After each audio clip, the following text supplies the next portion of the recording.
Bueno, continuamos acá en este nuevo programa de Radio PEA.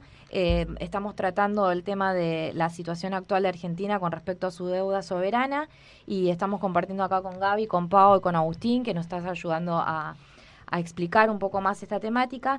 Y ahora vamos a compartir con ustedes algunos aportes que realizó Pablo Nemiña. Él es licenciado en Sociología y doctor en Ciencias Sociales por la Universidad de Buenos Aires, investigador asistente de CONICET, investigador asociado de la Facultad Latinoamericana de Ciencias Sociales, docente de grado y posgrado en la Universidad de Buenos Aires, la Universidad Nacional de San Martín y Flaxo.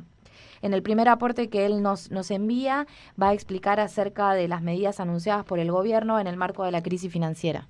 En el marco de la crisis financiera, el gobierno hizo una serie de anuncios con relación a la gestión de la deuda pública. En primer punto, anunció el reperfilamiento de las letras de corto plazo, contenedores institucionales, esto no alcanza a los inversores minoristas. Se trata de las LETES en dólares, pero también las LECAP, las LECER y las LELIN, que son letras que se han emitido y se pagan en pesos, lo cual ha generado el hecho inédito de que el gobierno nacional defolteó, reperfiló deudas que se pagan en la moneda que imprime el Banco Central. Bueno, y a continuación va a seguir contándonos acerca de qué otras medidas implican estos nuevos lineamientos que planteó el gobierno. Por otra parte, anunció el envío de 2 proyectos de ley al Congreso para renegociar la deuda con tenedores privados en títulos públicos con legislación extranjera y legislación local. En principio, la intención es renegociar las deudas de corto y mediano plazo que vencen entre el 2020 y el 2025 aproximadamente, pero el resultado de eso dependerá de lo que se negocie en el Congreso y de la evolución de la balanza de pago y las necesidades de financiamiento. Bueno, le agradecemos mucho a Pablo estos aportes que nos está realizando y a continuación compartimos las últimas reflexiones que él nos brindó acerca de estas medidas de reperfilamiento, lo que implican y cómo impactan en los próximos años, qué implicaría la firma de un nuevo acuerdo de stand-by, las reformas estructurales y el rol del FMI en ellas y acerca de cuáles son los principales desafíos de cara al futuro. Por último, anunció la intención de reperfilar los vencimientos con el FMI. Como se sabe, el Fondo Monetario, en marco de un stand-by, realizó desembolsos por casi 47.000 millones de dólares en un año, en un plazo de un año, y esos vencimientos vencen entre 3 y 5 años vista, ¿sí? Eso lleva a que, si bien en los próximos 2 años no hay vencimientos de capital con el fondo, solo intereses por aproximadamente 2.000 millones de dólares al año, a partir del cuarto trimestre de 2021, en especial 2022 y 2023, la carga de vencimientos con el fondo es muy alta, aproximadamente entre 23 y 25.000 millones de dólares, dependiendo de la evolución de los intereses y de la cotización del dólar con relación al DEG. Recordemos que los créditos del fondo se hacen en derechos especiales de giro, cuya cotización con el dólar varía. Al respecto, lo que vale la pena destacar es que los vencimientos con el fondo no se reperfilan. En todo caso, lo que se puede hacer es o una cesación de pagos unilateral, que por supuesto es descartada, las consecuencias son políticas, económicas son muy altas, los países quedan excluidos automáticamente de financiamiento multilateral y de hecho también de financiamiento bilateral oficial y por supuesto de los mercados, lo cual desata situaciones de fuertísimo estrés financiero.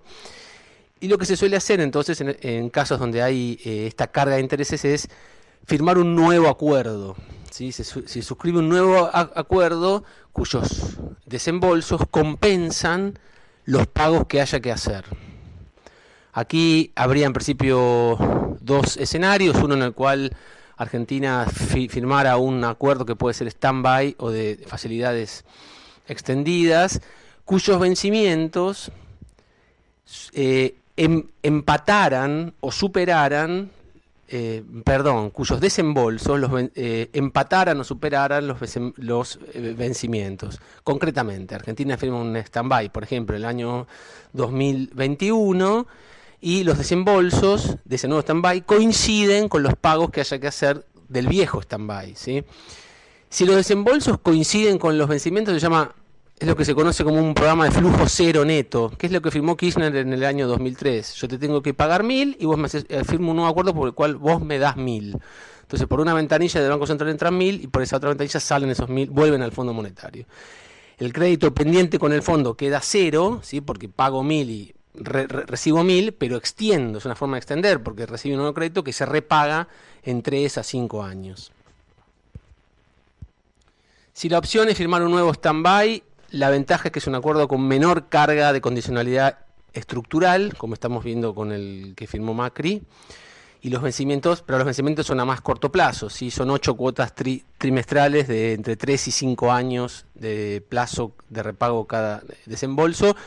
En el caso de los créditos de facilidades extendidas, los plazos de repago son más extensos, son 10 cuotas semestrales que van desde 4 a 10 años de plazo de repago. Se tiene un plazo de repago más largo, una curva de vencimientos más suave, pero por supuesto la contra es que tiene mayor carga de condicionalidad estructural. En ese sentido hay que evaluar seriamente si vale la pena ir por un acuerdo de facilidades extendidas, dado que muy probablemente el fondo insista, y en el caso de que el Frente de Todos sea electo presidente, con un gobierno con el cual tiene menos afinidad política e ideológica, con reformas estructurales que ya anunció en los diferentes staff reports de este stand-by, como la reforma impositiva, la reforma laboral, la reforma previsional, más liberalización comercial, y algo que está apareciendo en los acuerdos del fondo, que es las reformas anticorrupción, que por ejemplo fue muy importante en el acuerdo que hizo con Ucrania.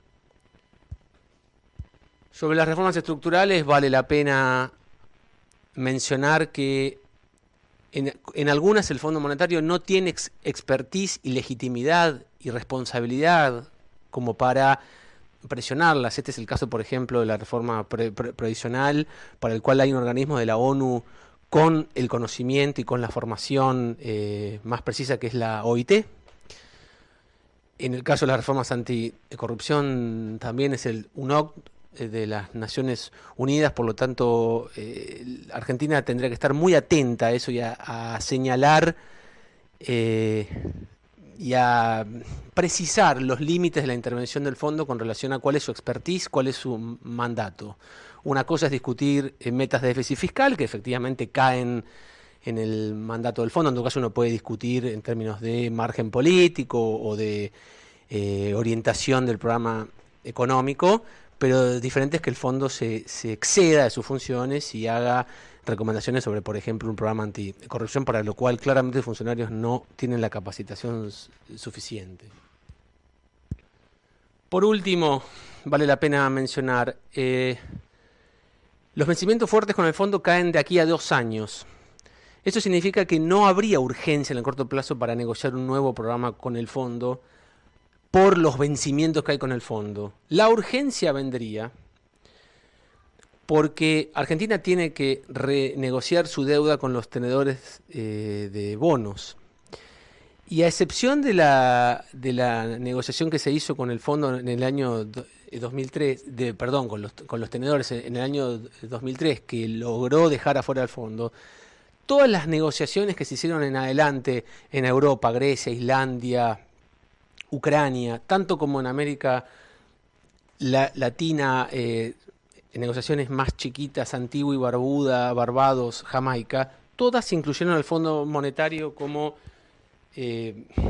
coordinador de los intereses de los acreedores. Es decir, contribuía a coordinar y a facilitar la acción colectiva de los acreedores. Y de alguna forma funcionaba, un acuerdo con el fondo funcionaba como garantía de que la oferta se iba a cumplir.